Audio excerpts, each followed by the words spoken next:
create divides, it doesn't mean we should stop telling the truth.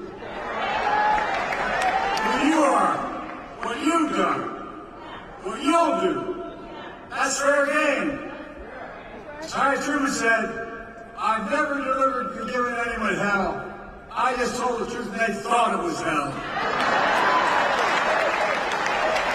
That's what I'm going to do. There is the truth about why Donald Trump's presidency was hell for Black America. He tried to repeal Obamacare. He kicked millions of Black Americans off their health insurance. And a $2 trillion tax cut will overwhelmingly benefit the super wealthy, the biggest corporation, and exploded the federal debt larger than any one president has in one term. We have no room for us to do what we should be doing. Invest in things that affect people's lives, like child care, elder care, and so much more, that grow the economy to help people. This mismanagement of the pandemic was especially devastating to Black communities. Oh, I know that other countries, other communities would call it. That economic crisis drove up Black unemployment, decimated small Black businesses, and you peacefully protested George Floyd's murder. Donald Trump called for the National Guard to go after him. What the hell's the matter with this man? I'm serious. Go figure. A guy who submitted the birth of his lie against Barack Obama saying he wasn't born in America and he wasn't a U.S. citizen. Of course, here's what he thinks of black jobs. I love this phrase, black jobs. It tells a lot about the man and about his character. Well, tell you what a black job is. It's the Vice President of the United States.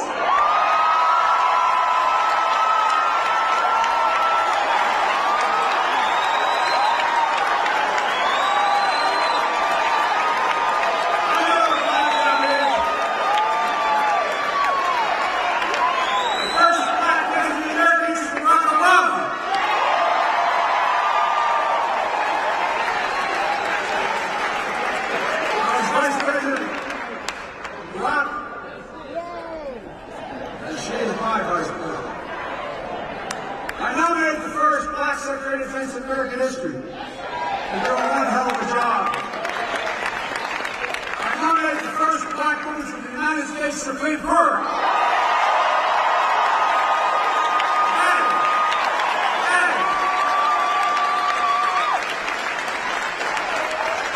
I promised myself, and I promised America, that my administration would look like America.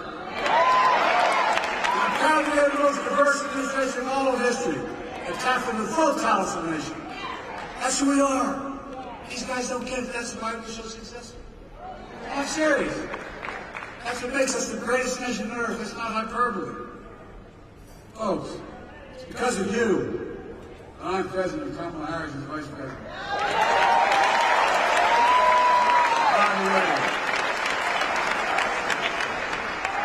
She's not only a great vice president, she could be president of the United States.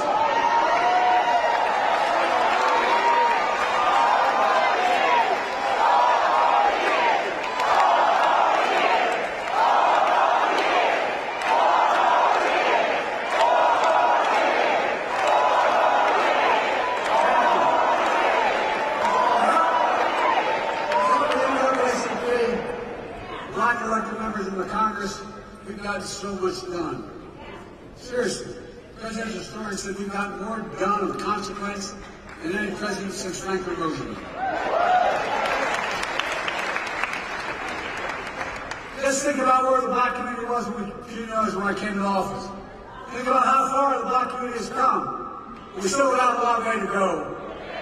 COVID no longer controls our lives. Our economy is not figuring literally the strongest economy in the world. Historic low Black unemployment. Record growth of Black small business. Let me say this again, because Trump is lying like hell about it.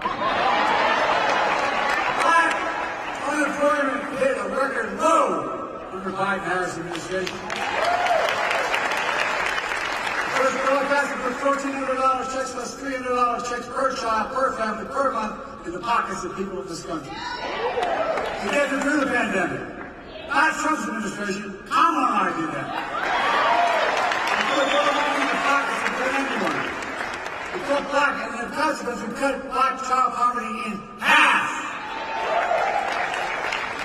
And when we finally get it through to people, my economic policy grows the economy when we spend money. Grows it. We grew the American economy to the strongest in the world.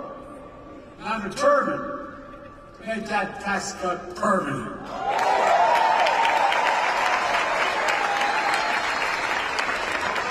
No child should ever go hungry in America.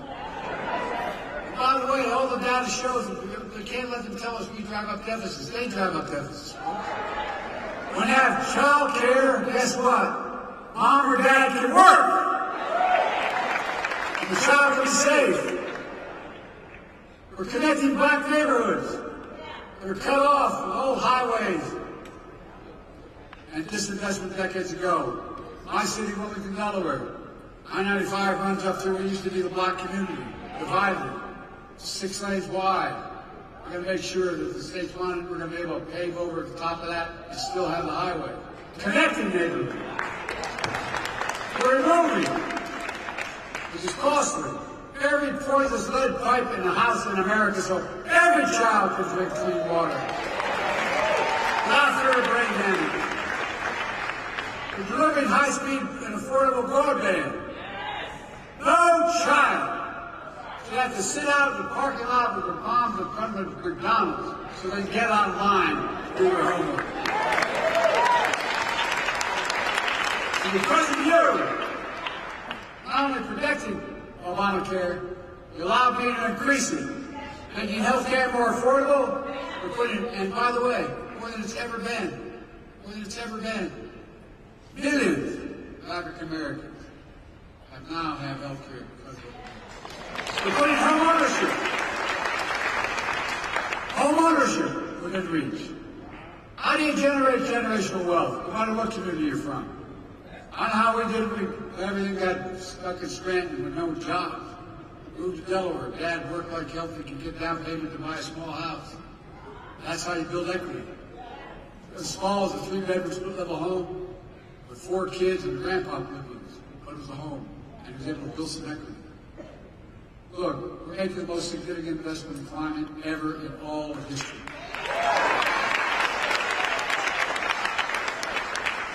Including the most significant action in environmental justice ever. Look, folks, think about this. My state of Delaware, not many of you don't know my state. My state of Delaware has a Delaware River runs up, but at the top of the state, there's a half moon, and it comes up along more oil refineries on the other side of that half moon in market-looking areas than anywhere in the country, including Houston. Guess what? Wind blows southeast. We had the highest cancer rate for the longest time. Do you know who's affected? Fence line communities. You know the fence line communities are black communities. I promise, as we make this legislation work, we're going to take care of those communities first. I mean it. Same way in Louisiana, same way in other places. Look, we received student debt for more than 4 billion borrowed. Significant amount of black borrowed. I don't know how many have called me, say, Mr. President, I've got phone numbers, I've called them back. Mr. President, thank you. Couldn't get married. The debt was so large. Couldn't have children. Couldn't think of, I'm serious, you know it. Couldn't buy a home. But what you did, you freed me of my debt, and you gave me $10,000 for a down payment on a home.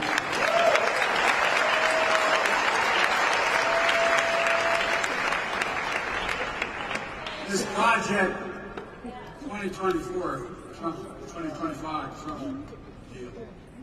You know, he talks about education. HBCUs are as good as any other university. Guess what? I'm serious. Not a joke. But Tom and I have a constant fight. She says Howard's the best. I say Delaware State's the best. That's where I got my start. My point is this. They don't have the endowment. So what are the jobs of the future? The high-tech jobs of the future. They're going to pay a lot of money. They don't have the money for the laboratories. They don't have the money for all that material. So that's why I've invested a stretch record $16 billion in HBCU.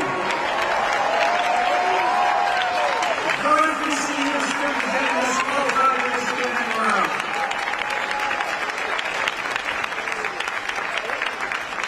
By the way, making sure that no one goes to jail for the mere use or possession of marijuana. The record should be expunged. Hold them back. All told because of you. NAACP making the most significant investments in Black America ever in all of history. We're seeing the results. The racial wealth gap is the lowest it's been in 20 years. Inflation is down. In 3 years and coming down further, and we're going to have, as they say, a soft landing. Folks, you're going to see us grow faster and faster. That's not just my view. It's the view of 16 Nobel Prize-winning economists. We put out a statement looking at my economic plan and Trump's. As my plan will continue to lower inflation, continue to grow the economy. Prices are falling. Cars, appliances, groceries. We're going to keep corporate greed at bay. But here's the thing, what they said about Trump. They said his policies will cause a recession. Oh, these are not a Democratic outfit. 16 Nobel laureates. Look, I come from the corporate state of the world, Delaware. I know how they work. There are more corporations incorporated in my state than any state in America, all combined. But guess what? You have to deal with corporate greed now. That's all it is. Corporate profits are double since the pandemic. They keep bringing prices. Now we have to bring prices down further. Look, folks, the idea that corporate-owned housing is able to raise your rent $300-400 a month or something. But I'm about to announce they can't raise it more than $55.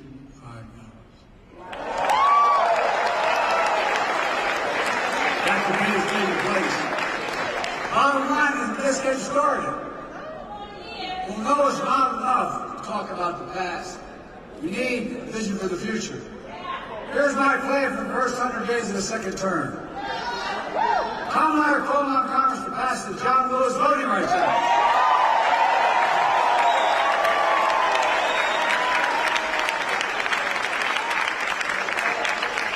All I was constantly able to do with the executive authority, and we need the act. And we need to pass the Freedom to Vote Act. I'll sign the book for the law immediately. And guess what? Come hell or high water, we're going to restore Roe v. Wade as the law of the land.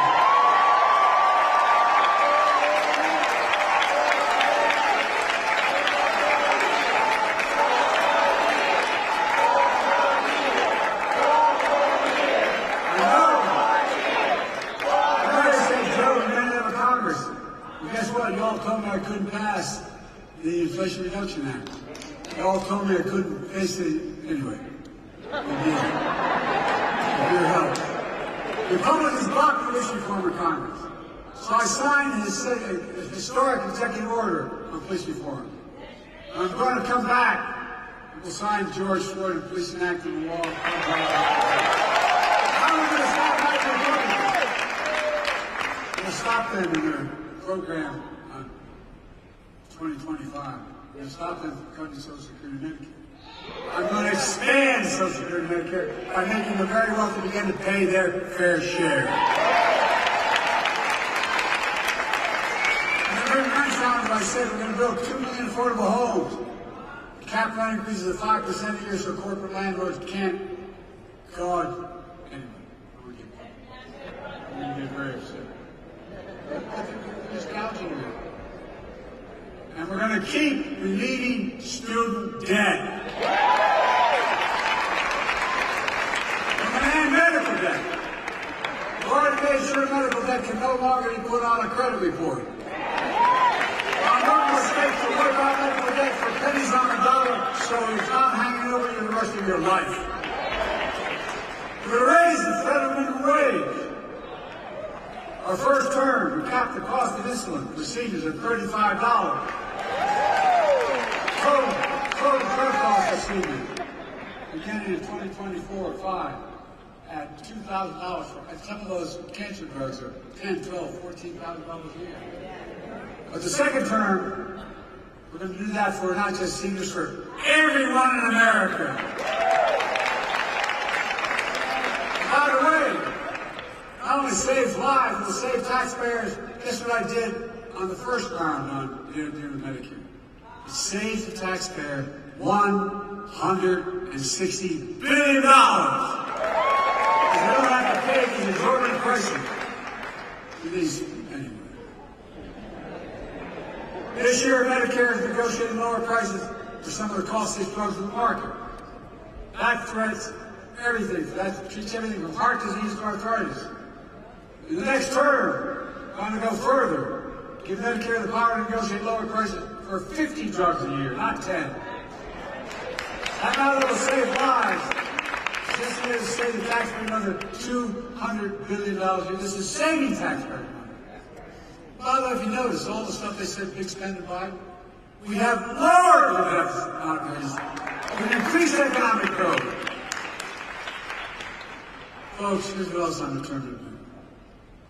Determined to end Trump's tax cuts for the very wealthy big corporations. To make the tax code fair, it eases the burden on working people. I kept my commitment. No one making less than $400,000 would never saw in my life till I got elected president. I pay a penny more in federal taxes. But here's the deal. We have in America, since the pandemic, 1,000 billionaires. 1,000. How much in federal tax they pay? 8.2%. That's the federal tax, 8.2%. We're going to make billionaires pay a minimum of 25%, which is low. No billionaires should pay a lower tax rate than a teacher, a firefighter, a nurse, a janitor.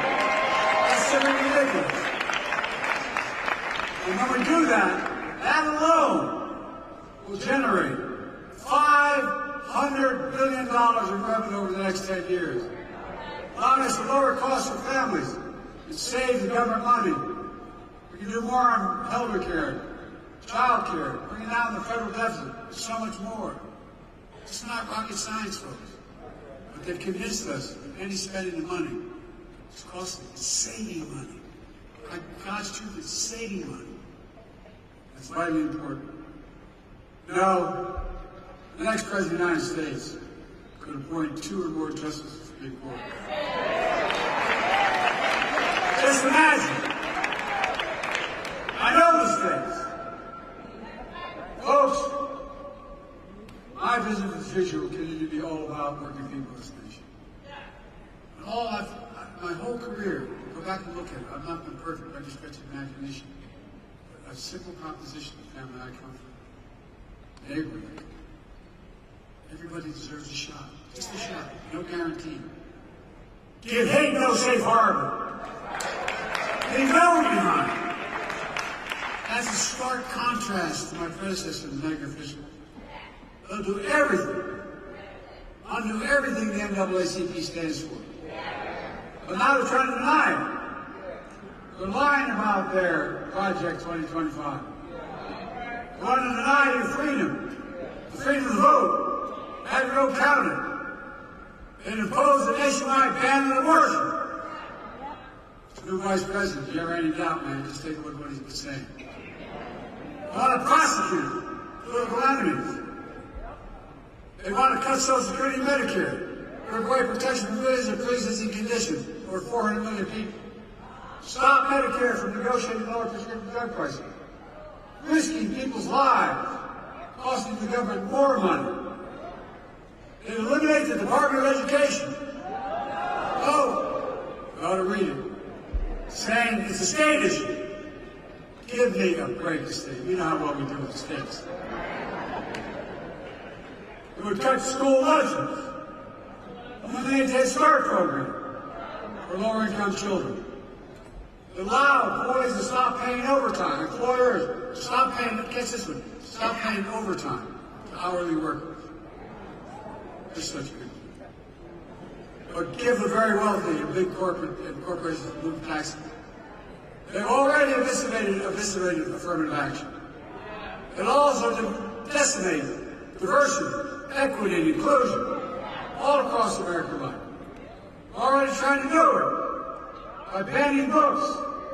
We're trying to erase black history. Black history is American history.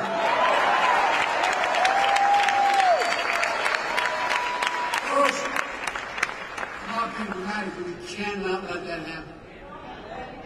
That's why it's so important to me. It's so important to me to make Juneteenth a federal holiday. We can't erase it. People are going to know what happened at Juneteenth. That's why I made federal lynching a federal hate crime in Emmett Till's memory, and that's what we've been reminded. You know what they're trying to do? As well as establish national monuments for Mamie and Emmett Till. So much more. So there's no doubt about what's happened. Look, folks, as I said before, we know black history is American history. It's as simple as that. Let me close with this. Mom tells us, I've been young and now I'm old. But I've not seen the righteous forsaken. I've not seen the righteous forsaken. And I will not see the righteous forsaken. Hopefully, today, I've demonstrated a little bit of wisdom. Things I do know. I know how to tell the truth. I know what's wrong. I know how to do this job. And I know the good Lord hasn't brought us this far to leave us now. So what I want to do is to go to the engaged. The work that we're doing is through hundreds of thousands of volunteers, for millions of people to make their voices heard. A well-determined America's future for decades to come. Folks, that's important. We must all be defenders for freedom, justice, equality, and the bedrock of democracy. There's been no more important voice in that truth than the voices of the black community. The Americans say we live up to what we say we believe. You don't give up hope. Nor do I. We've always loved this country. Anyone has not loved us back. We worked hard as hell. Just think about it. Our children, your children, grandchildren. Ask yourself, what America do you want to leave them? My answer is an America of hope, fairness, opportunity, possibilities. Look, I spent more time with Xi Jinping of China than any other world leader. I was with him in China on the steps of the mountain. He looked at me and he said, "Can you define America?" I said, "God's truth." I said, "Important." I said, "Yes, in one word, America. Possibilities. Nothing is beyond our capacity. America, where it's full of promises available to everybody. America, where racism and violence are no longer the ghost of too long haunted the nation. Folks, it's about you and your families. And everything the NAACP has stood for generations. Freedom, democracy, America. Always marching, always believing, always keeping the faith. We're going to do this. So they ask you, are you all in? I'm all in. I guess I can remember who we are. We're the United States of America. There's nothing beyond our capacity to do it together. And let's stay together. God bless you all.